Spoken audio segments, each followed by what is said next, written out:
I think it's within you, and we've lived in it for thousands of years before houses and everything were built. Ultimately, it is within us. And as soon as when you go back out into nature, that's why you feel better. It's where we're from, where we belong, where we grew up, sort of thing. And when you go through these movie sets, I think subconsciously it resonates.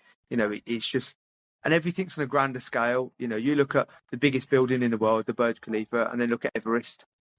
Everything is just on a bigger scale, and you don't have to mess with it. The beauty of it. And there's no building you're going to put down that's going to be Angel Falls.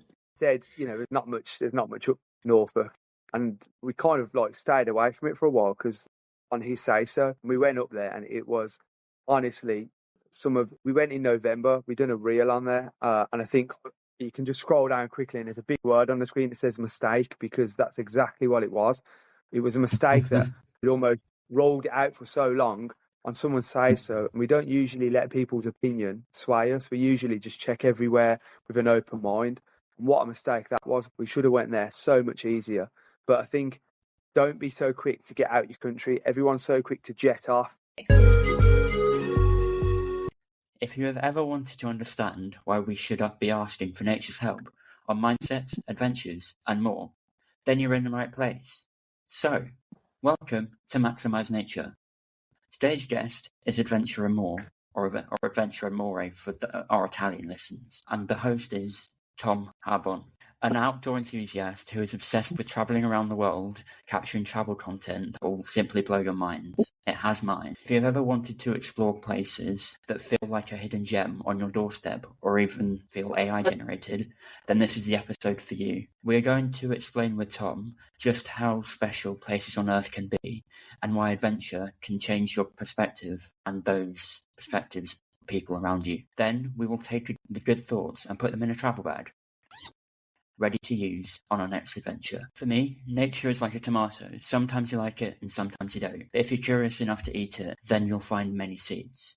So get ready to tuck into perhaps the juiciest episode yet. Here is episode 26 of the Maximise Nature Podcast. I hope you guys enjoy. Thank you so much for coming on today.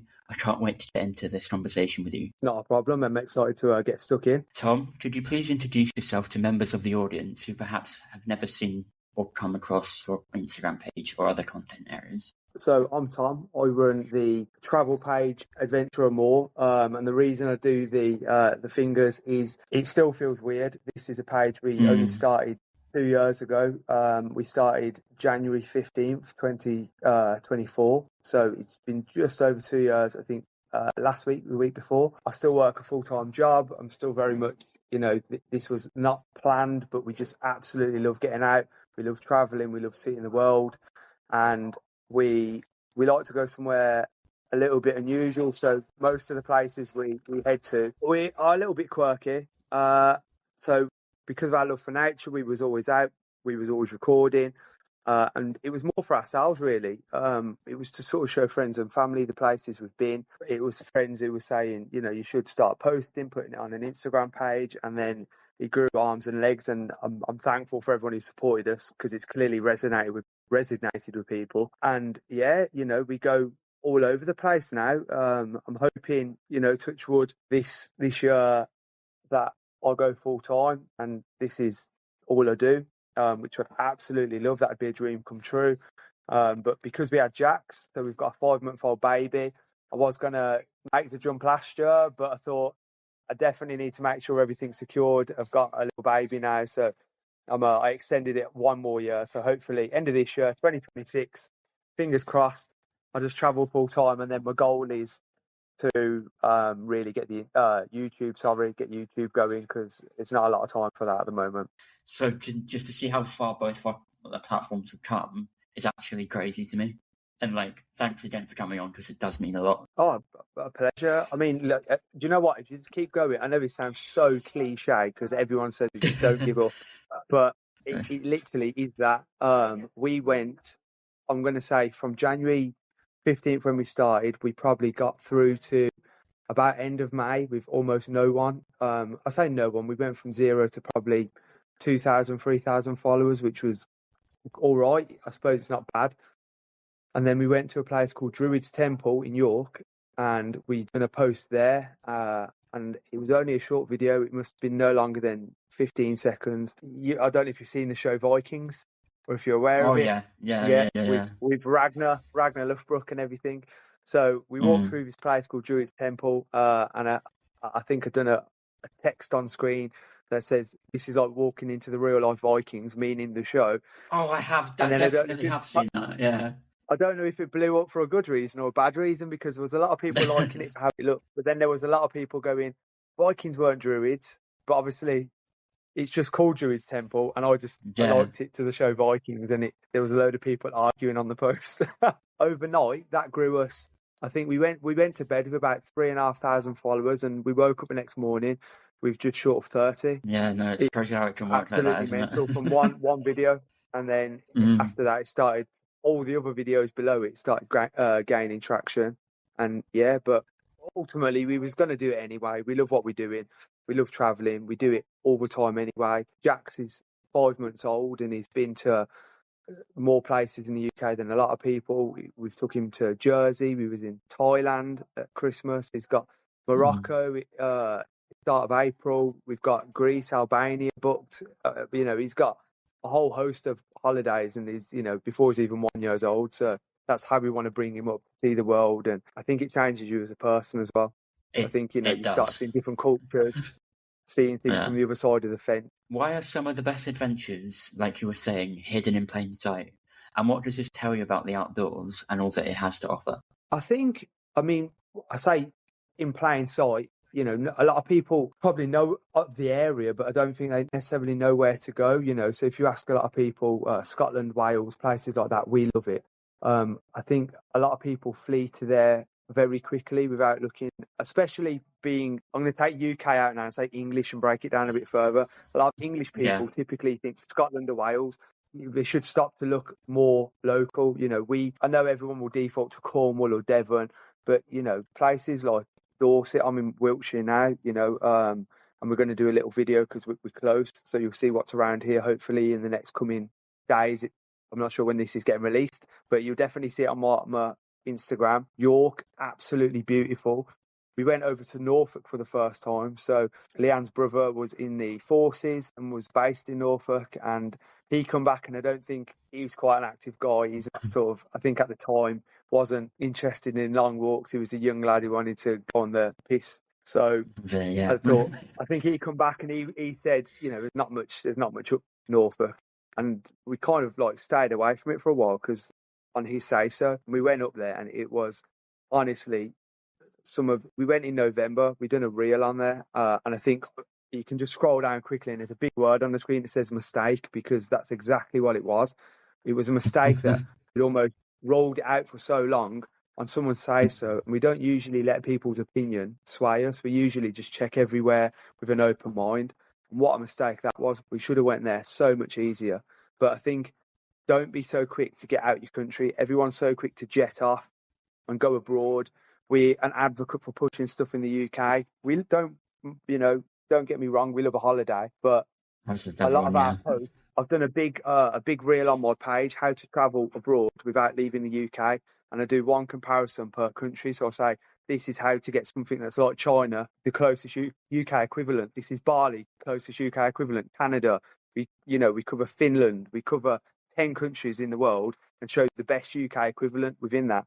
And, that went viral for a reason. Really, really good recommendations. But just don't be so close to, don't be so quick to look far away or escape the UK. Everyone says it rains in the UK.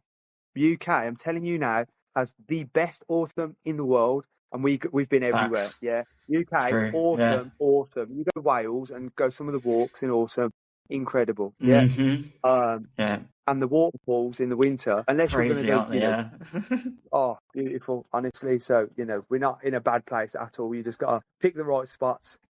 Yeah, exactly. It is all about picking the right spots. And I completely forgot to bring this up on your earlier point, but it is just that resilience, isn't it? And it does build you up to keep going with nature. So even if you don't because not everybody likes the first walk they go on, if you keep doing it, you will love it. Because like I said, nature builds resilience in you. I think sometimes what people do is I think there's a couple of things. Even when you say that first walk, they might not like. I'd like to think that they should, depending on where they go. So I think first of all, you need to gauge your abilities. If you're, someone who's not very active or not very fit, and you think, oh, I'm going to do Snowdon, you're going to have a bad day. Yeah. And then equally, if you don't like, I don't know, if you don't like steep places, or we try to put walks out there for people that are, here's a non-hiking walk that's flat. Here's a hiking walk. Do you want a gorge walk? What do you like? Do you like water? Do you like rivers, waterfalls? Do you like forests? If you're trying to go somewhere because someone said it's good and it's not for you, you see a lot of people come back and from holiday and they do this, and someone will come back and they go, I don't know, Thailand's rubbish, and they've been to one spot in Thailand. You've been Thailand's to one place, massive, yeah, and you think, exactly. how can you have an opinion on? That's like going, a broken down area in the UK for your holiday, and then coming back and saying the UK is rubbish. It's such a big, vast place that it's difficult to cast a net over everything. I've been seeing such a small proportion. So I think if you're going to go on a walk, we always do our research. What do you like? I think that's what you need to ask yourself first. What are you expecting to get out of this walk? Do you want to see a stately home? Do you want to see some beautiful gardens? Some people don't want to start going venturing off in the wilderness. It's a bit too much for them. Go around a stately home with some beautiful gardens. Most of them have a little forest somewhere, and start off something like that. It should just do whatever caters to you, because then you'll find the most enjoyment out of it, I assume, is what you're saying, essentially. Yeah. Leanne hates what I do. I have to drag Leanne through. So Leanne likes, honestly, she's a typical girl. If you see some of the posts, you'd be like, oh, they love doing that. Leanne doesn't like hiking up mountains. We done Mount Ijen in Indonesia, which is a huge volcano, and you set off at midnight. So you got to be up at 11 to get a medical check, because they don't let you go up without a medical check. So you got to go from 11, you get picked up, you got to go to a doctor's, you got to get a medical check, get a certificate, go to the start of this volcano in the pitch black at midnight, start hiking a volcano. If you ask Leanne what her worst day on earth is, she'll tell you it's that day. I loved it. Yeah. So nice, I think it all depends on what you want to do. Don't just because someone's told you it's good, that it might be good for them. What do you want to see out of the walk? And then base your walk on that, and you shouldn't have a bad time. Exactly.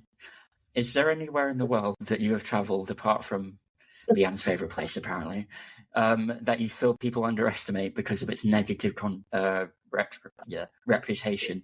Oh, 100%. My favourite country in the entire world, China. China is incredible. It is so. We actually had a deadly serious conversation. So our whole goal is we want to, leave the UK. We want to only come back to the UK maybe for 3 months a year. So we have like a little place base here. Yeah. And then we just want to live. We love Southeast Asia. We go there a lot. We go other places as well. We do a lot of the Middle East and things like that. But we do love Southeast Asia. And we was looking to go over there. We went to China. And there's a lot of bad stigma in China. There's a lot of bad rep, yeah. Oh, I'm not, I don't know how PG this place is or this podcast is, but I'm not going to swear or start getting into too nitty gritty. But, even things like people saying, all they do is eat dog. Now, I'm not saying nowhere in the country does at all, but we went to 7 places and they love them. There's like all over the streets. This way, you see a street dog in the UK and it looks, weathered. Over there, they're feeding them, they're scratching their head. All the restaurants are giving it food. And this wasn't one place. This wasn't in the major cities. This was all over. We went to little mountain towns way off the beaten track. We done, huge cities. We done Beijing, Shanghai. We done little ancient towns. We done a lot. Never anything like that. Yeah, I think people think it's ultimately animal. When people say animal cruelty, I think they mean like how it's done as opposed to, what they eat, because all over the world they eat different things. But like I said, we saw a massive area of it. And I think, again, it's just circling back to that point I made earlier where people see a small section of a country and then try and tar a whole country with that brush. Yeah. And China is so underrated. If you go one place in your life, it's China. Make it China. And I believe they're stopping the visa now. I could be getting that wrong. I'm almost certain they're stopping the visa, so we had to jump through hoops. Yeah. I think I saw something on the news literally days ago that they are potentially stopping the UK visa, so you can just go there without a visa, which is going to make it so much easier for everyone. Yeah, and so much more accessible. There is so much hidden stuff in that side of the world that people this side of the world, because of the reputations and stuff, are too scared to go and see. But Yeah, just 100%. go out. Just obviously be safe, but go out and explore it. That's the whole point of my slogan: go out and explore what's beyond your front door. I think a lot of people, which, I get it if you're a little nervous when you start doing something a little further afield. 100%, I get that. And things like the language barrier is intimidating to people, but you just need to do, especially with China, the one country I would say is do your research on is China, because you can't wing it like other countries. We're fortunate enough that English is the widest spoken language in the world. So I think the most spoken language is Mandarin, but the most widely spoken language is English, I think I'm correct in saying. So, wherever you go in the world, it might be broken English, but usually you can kind of wing it and get by on really basic English. But you can't in China. No, you can't. Like nobody understands English. The places we was going at all, and Google doesn't really work. And even if you're on a VPN, Google Translate is quite poor, so it doesn't do it properly. So there are apps to use, which we did, but do your research, because you're going to have a difficult time getting around otherwise. Would be my only advice if you are going to go to China. So where's your favourite country? Where have you been? I've got a top 5 because I'm not sure what's first. Australia is definitely up there. Australia, New Zealand. Been lucky enough to go to the Maldives, which is insane. Zambia as well. Zambia and then Botswana. Probably go to New Zealand. Zambia. I skydive. Huh? Is Australia, like, I'm going to sound really naive now saying this, but is Australia much like New Zealand? Obviously, I know, they're very close, but is it completely like black and white, quite similar? The obvious one is the animals. Like, everything that will kill you in Australia. But I'd say the culture is somewhat similar-ish. New Zealand's definitely a lot more mountainous. I'd probably say New Zealand's like Wales in terms of how mountainous it is, but it's just got a nice climate. And some of the views there are ridiculously pretty. But Australia's... I imagine Australia is like your typical, when you watch these, I mean, from someone who's never been there, when you watch these like Hollywood films and you're all surfing on the beach and it's all like... Oh, it is, yeah. The proper beach vibes. Whereas that's exactly I feel what like I mean. New Zealand, although it's not set here, it's more like Moana, like sort of vibes, like more tropical, more like Australia, tropicaled up a little bit. Is how I'd imagine New Zealand. I'm completely probably wrong because I haven't been there. No. To be fair, you're somewhat close, to be honest. Like I'll send you some photos when I went after this. Yeah, send me some. But it is New Zealand. Leanne's top country that she wants to visit. So we'll be sending you a message to get some of the places that you've been. How long was you over there? I was over in Australia for 2 weeks, New Zealand for 2 weeks. I'd love it. Did you do it one to the other, or did you do it on separate trips? One in the other, so it's intense. Wow. I'd probably say go maybe a month in each country. Similarly to China, plan it. Because there are some underrated places that you might not see if you don't plan it. Because it's not just the capital cities, especially in New Zealand. Yeah, I think we've got the because I know Leanne wants to go to New Zealand. I would love to do the again, I don't know how true they are to what they are online, but when you see the bioluminescent caves with the glowworms and stuff. So cool. Is it? Yeah. No, I've done it. Yeah, it's actually mad. Like, I came into it Is thinking, it as bright as you see, or do people up the saturation and stuff? No, they don't. It's as bright on the water. Maybe not so, but on like the ceiling of the caves, it's crazy. I'll send you. I'll grab a video and I'll send it over. Oh mate, I want to try that so bad. It looks so awesome. Cool. Yeah, that whole trip was the reason I started my Maximise Nature thing, and also the Maximise Nature reels that I do. Essentially, they're like little midweek boosters, because obviously life can be pretty crap sometimes. So it's just about getting through to the end of the week and enjoying the weekend in nature. That's the whole point of them. On the glowworm section, because I'm super interested in it. So, is that the one where you go in for a cave on a boat? I assume it's just like a loop. You go in the cave out the other side, or you come in and you come back out the same side. So the one we went in, you just go in like deep into the cave on a boat, but the whole walk in is quite cool. Like you see them about maybe 100 meters after you get into the cave, and I think the cave walk was like half a mile into where you get the boat. So you go pretty far in, but no, it's so cool. Like everyone had to try their best to turn the lights off. So you said your favourite country. What would you say your favourite experience is? Skydiving, easy. Skydiving is it? Over is that as good as people say? Yes. Coming from, I'm an adrenaline junkie, so like you were saying earlier, if you don't want to do it, don't do it, but try it. I did it over Mount Cook towards the end of my trip, so it was so cool. How high up was that one from? 15,000 feet. We've just got Leanne's brother, so it was his birthday last week, and we've just got him a skydive. It's nowhere like that. That's incredible to start for your first skydive to do it over there. But I know. I just got him a skydive. Last year, I was going to look to take my, I think it's your AFF license, so your skydiving license. I think there's 10 levels or something, and it's quite, I say cheap. I think it's about $3,000. It's relatively cheap considering you qualify. But yeah, I haven't done one, but I feel like should have just jumped in right at the deep end and take a course. No, dude. Was you nervous going up? Weirdly, and I'm like, genuinely, no. Really?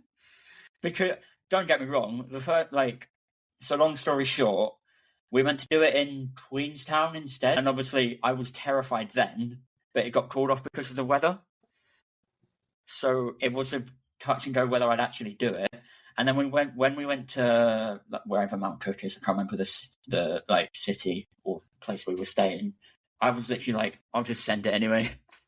So I wasn't nervous, genuinely not nervous at all, even though I was the last one out of the plane. How many people was in the plane? How many went to do it? 3 of us, but one was a guide. And the crazy story is, someone I was on tour with, if they hadn't done it, I wouldn't have been able to do it. It's definitely on my bucket list of something I want to sort of tick off. Which is weird because I don't think I'd bungee jump. Yeah, no, but skydive. I gotta be honest. No. And people are like, "Well, a bungee jump's closer." I'm not like, I know, but I think the whole recoil thing and I don't know. I think as crazy as it sounds, the ground looks softer from up there. Like when you skydive, it doesn't like when I'm bungee jumping. I'm like, I can see the exact rock that I'm going to hit if this goes wrong. Yeah, no, it does. Just like almost looks fake, doesn't it? But everyone usually says they're scared, nervous going up, and then the second they're out, they're like life changing. I'm kind of like you, but I don't know how far you push it. I love adrenaline stuff, but bungee jump's probably my limit. Yeah. Put some money on the line and then we'll talk about it. Yeah, put massive brand deal on and I'll be down. Yeah, put a bit of money on the line. We got offered a bungee jump. You could have took it for free. No. But I was like, no. I can't now. So how did you start this then? Like what made you, was it like you'd done a trip and then you come to some sort of like revelation you wanted to do this or? So I've always wanted to, literally from growing up, my main aim was to travel and then tell stories about it. So my icons, as it were, from when I was a kid was Indiana Jones and David Attenborough. Yeah. So for years, I've just wanted to do it, but I've never really found a way to do it. And I thought the closest way to do it was to give me the best chance to do it at some point was to study geography at uni. So I'll be exposed to it for as much as or as long as possible. And then literally, I took a gap year after uni, went to Australia and New Zealand. It was the February after that my mum sat me down and like, what do you want to do? At that point, I'm not gonna lie, I didn't know, but I'd filmed some stuff. I got into contact with the National Geographic presenter through Cardiff Uni and stuff because he used to go there. Out in Australia, I basically did a massive like film reel just as like a test to see if I liked doing them, and I did. It was fun. And then I remember it now. I was just sitting down eating probably Weetabix or something. My mum goes, "Why don't you do a podcast where you combine nature with travel and find a way to combine the two things?" And here we are. Genuinely, just here we are. This was 2 years ago. I'd love to start a podcast, honestly. We're so busy at the minute. I mean, it is awesome what you do. I love talking to people. You probably tell because I don't shut up. I love talking to people. I love like seeing, like, so my biggest thing is I think next year, like, if I knock this on the head, like I said, Leanne loves the beaches and she loves all the nice places, whereas I think I want to go completely off track. I mean, I was trying to get her to camp in a cave in the desert in Jordan. And then we found out she was pregnant, so I had to change it and get like a hotel. Otherwise, we would have been in the desert camping, things like that. So we made friends when we were over there, and I'm looking to go back there and go through the desert with the nomad. I want to go to the rainforest in Peru, which is what I want to do. The jungle in Peru, and go with the tribes and really sort of like get stuck in, sort of thing, is how I would love to travel. Leanne wouldn't obviously be part of that, so we've agreed sort of 10 days a month maybe, or like we'd agree blocks where I can go out and do these crazy stuff and then she'll come to the less crazy stuff. Why do you That's think... how all of them could start. Yeah, exactly. Why do you think so many iconic movies base their sets in the outdoors? Because I can tell from your page that you love a film. I think a lot of it is we're from there. It looks so incredible. You don't have to pay for a set. You set, I mean, circling back to China, Avatar Mountains, when you see Zhangzheji and look at their mountains, that is the set. Okay, they're not floating, but you're looking at it and it's easily from Avatar, like insane. And some of the places, I think it's within you, and we've lived in it for thousands of years before houses and everything were built. Ultimately, it is within us. And as soon as when you go back out into nature, yeah, that's why you feel better. It's where we're from, where we belong, where we grew up, sort of thing. And when you go through these movie sets, I think subconsciously it resonates. It's just, and everything's on a grander scale. You look at the biggest building in the world, the Burj Khalifa, and then look at Everest. Everything is just on a bigger scale, and you don't have to mess with it. The beauty of it. And there's no building you're going to put down that's going to be Angel Falls, in Venezuela. Sick. How the hell is, how has that happened? No building going to go up that's going to be that impressive. It's the same for me with Victoria Falls in Botswana, Zambia region. I don't know. I think it's Botswana. Yeah. But yeah, I was just looking up at that. I was like, nah, we're too stupid not to take advantage of this. Like, we've got to appreciate it. Otherwise, I think the worst thing you can do is not leave your hometown, especially not so much if, I mean, I'd still say this either way, but at least if you grow up somewhere that's a bit more naturey, it's not so bad. But especially if you've grown up in a city, and you haven't really explored and you've only went to maybe the local park or something, you don't know what you're missing. I've got a friend who's just, it doesn't interest him leaving the UK. He's never been outside the UK and it doesn't interest him. And he goes, everything I want is in the UK. And I'm like, but how do you know that? Because you've never left the UK. How do you know that? Yeah. Like crazy. And as soon as you do it, it's like, you can never get the lid back on Pandora's box. Yeah, pretty much. Have you ever seen your relationship with others change after experiencing the true beauty of the outdoors? I think, well, a couple of things, and I'm probably going to interpret it in a couple of different ways. So, I mean, I'm interpreting it like, have I built relationships due to the outdoors? Have I seen things that my stance has changed from the outdoors, as in like my relationship to a subject as well? So I think there's a lot of touchy subjects that I have different opinions on than a lot of people. I think that even stuff like the Middle East, we've done a lot in the Middle East where, we've got a lot of friends out there from trips. People are tarred with the same brush over there. We've made a lot of relationships over there. A lot of our friends are over there. We speak, we talk, there's a lot of stuff like regarding, Islam, is it good, is it bad, all this stuff. But then people will flood, China and Indonesia and all this and say how beautiful it is. And Indonesia's the highest populated Muslim country in the world. Which is it? like I said, they're just tarring people with the same brush. The most friendliest people I've ever seen are in Indonesia. Bali's different because Bali's Hindu, I believe, or Buddhist or something. It's definitely not Islam, but the other majority of Indonesia is, and they are so friendly and the nicest people ever. Very strong opinions on it, because I think it's the person. People are taking the acts of some people and trying to cast it over a whole group of people. Group of people, yeah. But we've made friends all over the world. Even when I talk, or everything, I've so much more open eyes to things, people's background and stuff. And this is part of what I said earlier, where I want to go out and I don't like 5-star hotels, different in stuff like the Maldives, because it's a luxury place. If you're in a luxury place, play the part. If I'm going somewhere like we going to, like, we want to do Peru, I want to be out in the desert. I want to be out in the jungle. I want to be in it, and I think it just changes your opinion on life, really. And you're a bit more open to things, and you make friends all over the world. You'll have friends in different countries now. Mm-hmm.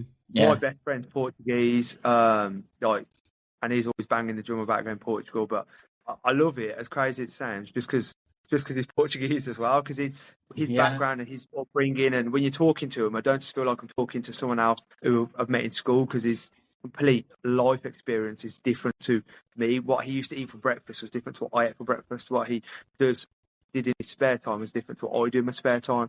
And now, yes, we've come together and he lives in the UK, but he moved over as an adult as well.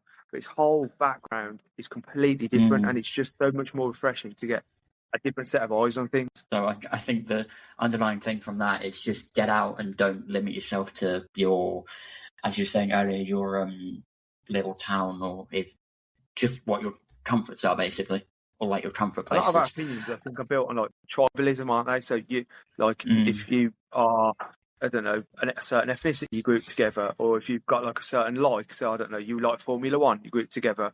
But then if you don't let other groups in, or at least speak to other groups, then you've only got your opinion in your head of them. You haven't, got first-hand experience. Is that what they really like? Is that, and this doesn't just go to like I said, ethnicity. This goes to likes and tastes and everything. You try and get amongst as many people as you can. Have you ever had an outdoor experience as a family, even though your little one is only 5 months, that you simply won't forget, and your more families need to be open and prioritise the need to get outdoors? We went to, we had a lot of people say, as soon as you have a kid, you won't travel as much and all this stuff. So we went to Jersey, but the big one was Thailand at Christmas. So we went to Thailand exactly when he was 4 months old. We flew out on the 23rd. He was 4 months old to the day, and everyone was like, "You're taking a baby on a 12-hour flight across the other side of the world." And we hammered Thailand. So when I say we did Thailand, we didn't stay in one hotel for, it was I think just under 3 weeks. We was moving every 2-3 days. We done South Thailand, North Thailand. We done it all over the place. I think 7 places we hit. We took 3 internal flights. We took boats. We did everything, and we took we got a private boat around the Hong Islands, which is down by Krabi, which was absolutely stunning. So when you think Thailand and the blue water with all the mountains coming out of it, like the rocks coming out of it, sorry, not mountains. That's what we were looking at, was that. So, if you close your eyes, or if you say to anyone Thailand, and at least to myself, that's what I think of when I think of Thailand. And it was that. And we were eating like fresh fruit on this boat, dragon fruit and mango, and the sun was setting, and I'm there with Leanne, and Jax is with me, and I'm just like looking at this incredible scenery, and I'm like, this is what life is about. This is what I'm chasing. So I'm in the rat race for this. By hook or by crook, this is what I need. I don't want to do this 6 weeks a year because someone's allocated me holiday that I can use. This is what I want to do. And if you want it, take it. We've come back and we've said to everyone, you've got, these are things you owe it to yourself to say. If you're on your deathbed and you haven't been outside your country, wasted your life. And that sounds like a big statement, and I don't mean to offend anyone who has done that, but you really wasted your life because you had the biggest playground at your fingertips, and it doesn't cost the world. People think, I haven't got the money, I haven't got this. Indonesia's cheaper than Spain. People flock to Spain every year. People get caught up on the flights is the issue. But if you think of the whole cost of the trip, if you did 2 weeks in Spain, okay, your flights might cost £200. Indonesia might cost £600, £700. But once you're in Spain, you're paying normal prices. Once you're in Indonesia, you ain't paying normal prices. I would put money on it. The total bill at the end of it is cheaper in Indonesia than Spain. If that's the price you have to pay, then it's definitely worth paying. Yeah, and you can pick your luxury, and especially in countries like that, because they're so cheap, £20, you would have a night. Less than that, you can get nice places, like almost little bedsteads, and they're stunning. You wake up and you're looking out to the jungle. It's just about getting out there, really, isn't it? Even if it's not even beautiful. Yeah, just get out there. And if you can't, then there's amazing places in the UK. You don't have to jet off, but definitely don't stay in your hometown. Even if you are exploring Wales or some things closer to home, just don't just stay in your town.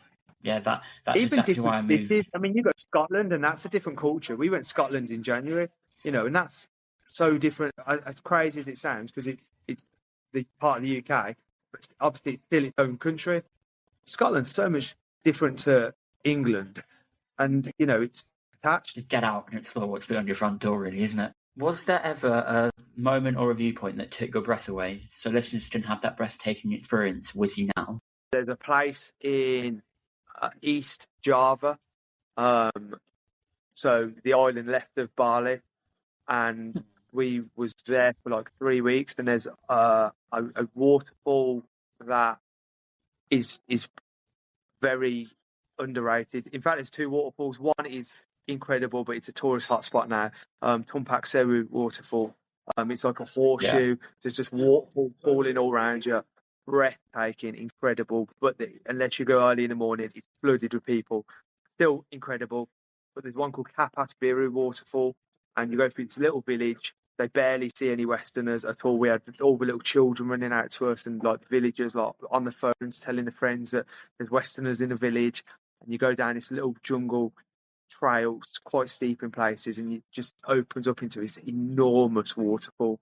And the cliffs are like fire red.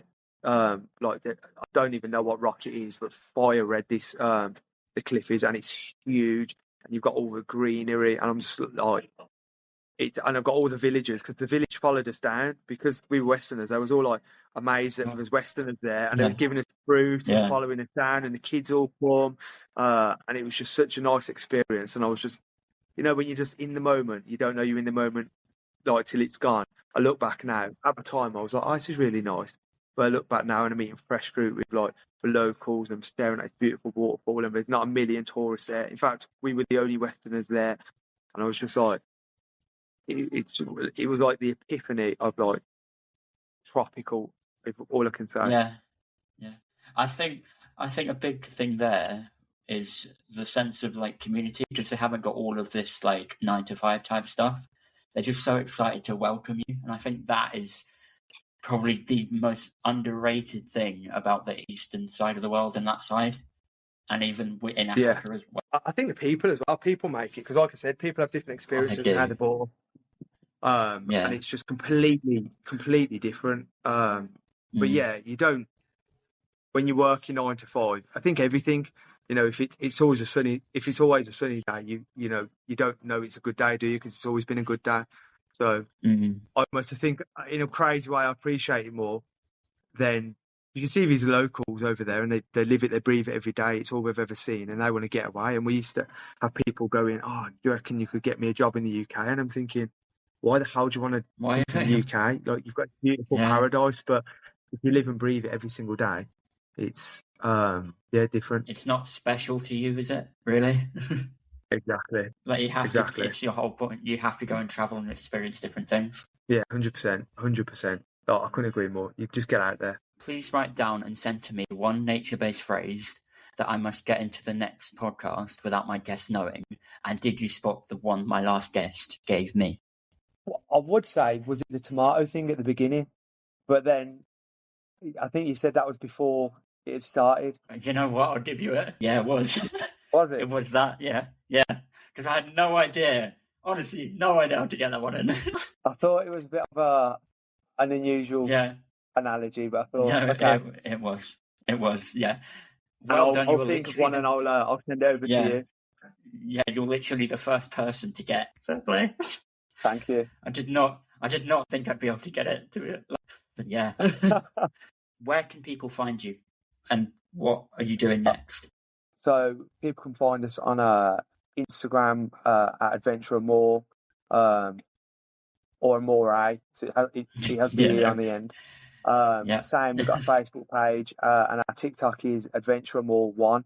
So, sorry, Instagram's adventure.amore, Facebook is adventure.amore, and our Instagram is adventure.amore1 with no spaces.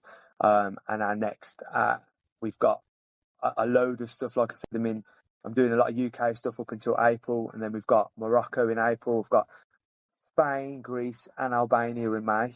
So 3 different countries in May.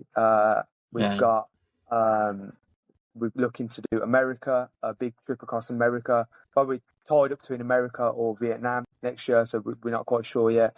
But we're looking to really push go on YouTube, in 2026. Probably the second half of 2026, we're looking to really press go on YouTube. Thanks again, mate, for coming on. I feel like you've given us so many inspirational insights. I loved your part about going abroad, but in the UK, especially how there are so many things on our own doorstep that we just haven't explored yet. And for me, it's about getting out and exploring those and finding those surprises out for yourself. It was also brilliant how you talked about China. Perhaps for most of our listeners, China is a place that they feel scared to go.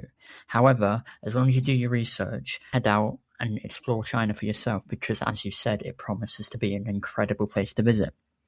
Your keenness for us all to open our eyes and really experience what's out there and get beyond the borders, as it were, is really, really interesting to hear about. I'll see you out there, hopefully, mate. Yeah, and I'll see you guys out there at some point too as well. Cheers, guys. And as always, make sure you head out and explore what's beyond your front door.